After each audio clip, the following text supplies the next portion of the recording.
আমি বলি না যে আপনি পীর মাইনেন না, পীরের কাছে যায়েন না, এমন কথা বলি না।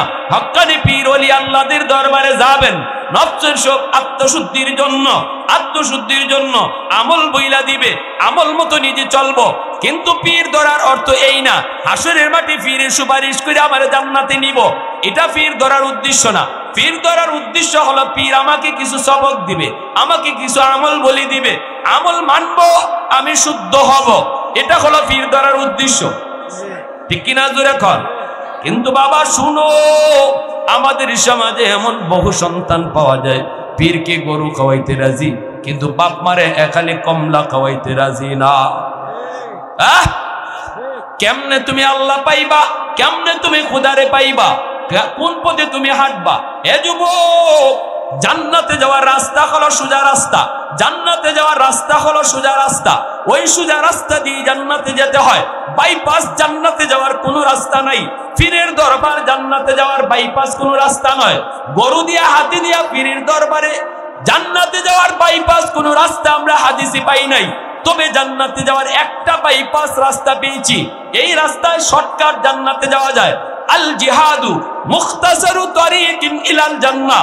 নবী কয় যদি আল্লাহর রাস্তায় জিহাদ করো আর যদি তুমি শহীদ হও, তাহলে আল্লাহ তোমাকে বাইপাস জান্নাতে পৌঁছায় দিবে।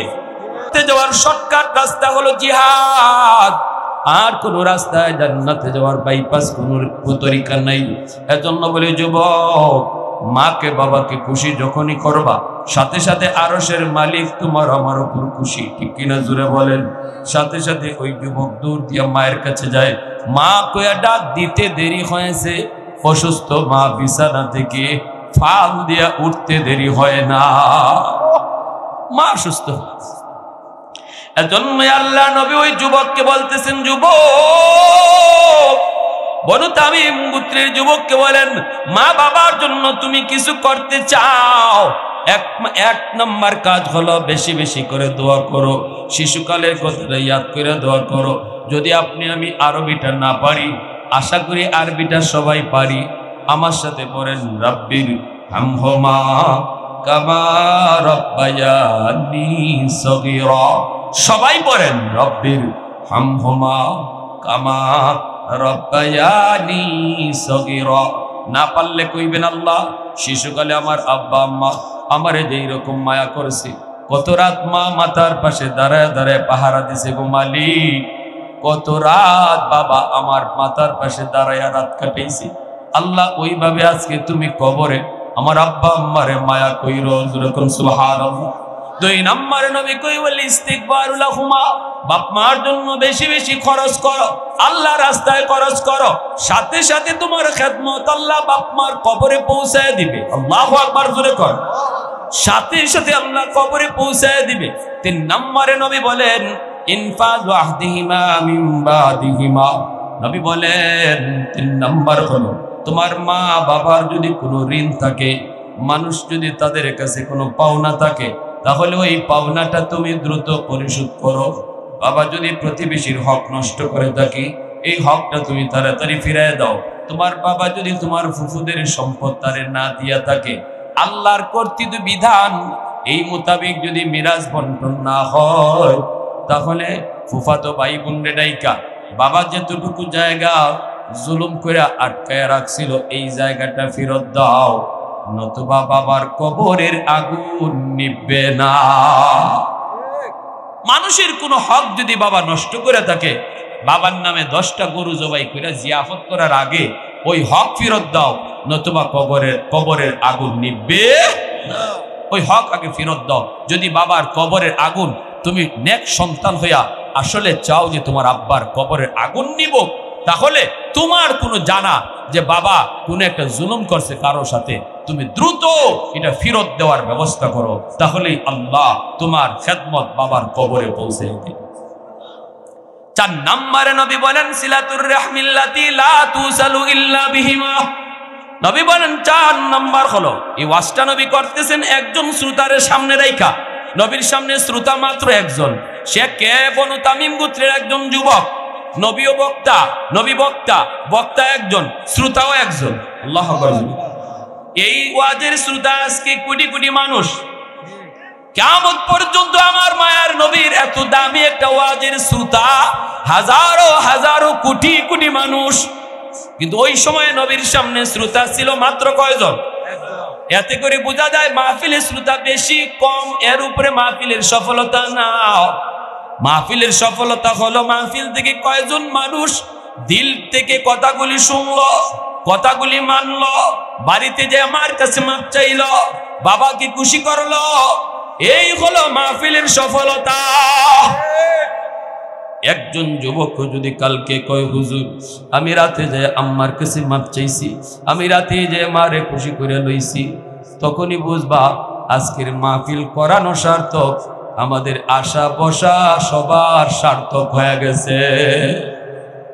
আর আসলাম গেলাম শুনলাম কি কইল হুজুরে কিছুই জানি না, তাহলে সফলতা নেই। একজন শ্রোতা নবী কয় 4 নম্বর হলো সিলাতুর রাহমিল্লাতি লা তুসালু ইল্লা বিহিমা, তোমার মা বাবার রক্তের মানুষ যারা তাদের খোঁজ খবর নিবা।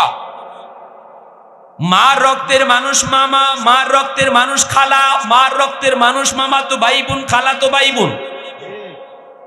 মা আজ দুনিয়ায় নাই, কিন্তু মার রক্তের মানুষ আছে। ওই মানুষগুলার সাথে তুমি খবর নিবা ফোনের মাধ্যমে, বলবা বাইরে তুই কেমন আছো, মামা তো ভাইয়ের খবরটা নিবা, খালার খবরটা নিবা। যখনই তুমি খালাকে ফোন দিয়ে খবর নিবা, আল্লাহর নবী কয় যেন তুমি মায়ের কবরে ফোন লাগাইছো, যেন মারেই তুমি জিগাইতেছো আম্মা তুমি কবরে কেমন আছো, যেরকম সুবহানাল্লাহ। এতটুকু খবর আল্লাহ তোমার আম্মার কবরে নগদ পৌঁছাবে। বাবা দুনিয়ায় নাই, কিন্তু বাবার রক্তের মানুষ আছে চাচা, বাবার রক্তের মানুষ আছে ফুফু, চাচা তো ভাই বোন, ফুফা তো ভাই বোন। আপদে বিপদে ওদের পাশে তুমি থাকো, ওদেরকে সাহায্য করো, সহযোগিতা করো, তাহলে বাবার কবরে আল্লাহ তোমার খেদমত পৌঁছায় দিবে, যেরকম না সুবহানাল্লাহ। কিন্তু আজকে আমাদের সমাজে দেখা যায় আমি যদি শিল্পপতি হই, কোটিপতি হই, তাহলে রক্তের মানুষের পরিচয় দিতে চায় না। নিজে যদি পয়সাওয়ালা হয়ে যায়, রিক্সাওয়ালা একজন স্বাস্থ্য ভাই আছে, এটার পরিচয় দিতেই চায় না। অথচ বাবার নামে 10টা গরু জবাই করে খাওয়ায়। আল্লাহ নবী কয় ওই বাবা নাই, কিন্তু বাবার রক্তের মানুষটারে যদি তুমি 10টা টাকা দিতা, আল্লাহ সাথে সাথে এই খবর বাবার কবরে পৌঁছাইয়া সুখ শান্তির ব্যবস্থা করে দিত। 5 নম্বরে মনে থাকবে কথাগুলি, মনে থাকবে। হাদিস থেকে বলতেছি, যেহেতু কবরস্থানের উদ্যোগে মাহফিল, শুনেন আমরা কবরবাসীর জন্য কি করব। মন গড়া আমল করে লাভ নাই, হাদিস শরীফ থেকে শুনেন আমাদের করণীয় কি। 5 নম্বরে আল্লাহ নবী বলতেছেন, এটা আরো একটু মনোযোগ দিয়ে শুনেন। ইকরামু সাদিকিহিমা মিন বাদিহিমা, নবী বলে বাবা নাই, কিন্তু বাবার বয়সের মানুষ আছে, আসেনি না? মা নাই, কিন্তু মার বয়সের মহিলা আছে। বাবার বয়সের মানুষ যদি পাও, বাবার মতো শ্রদ্ধা কইরো, তাহলে আল্লাহ পাক তোমার খেদমত বাবার কবরে পৌঁছায় দিবে। মা দুনিয়ায় নাই, কিন্তু মার বয়সের মহিলা দেখলে পরে মার মতো শ্রদ্ধা কইরো, খোঁজ খবর নিও। চাচি তুমি কেমন আছো, আম্মা থাকতে বাড়িতে আইসো, একটা পান খেয়ে যান, একটা চা খেয়ে যান, এই বইলা তুমি মার বান্ধবীরই মার মতো তখন শ্রদ্ধা করবা, একটু আদর করবা, অথবা সম্মান দেখাইবা, দান করবা, সাহায্য করবা।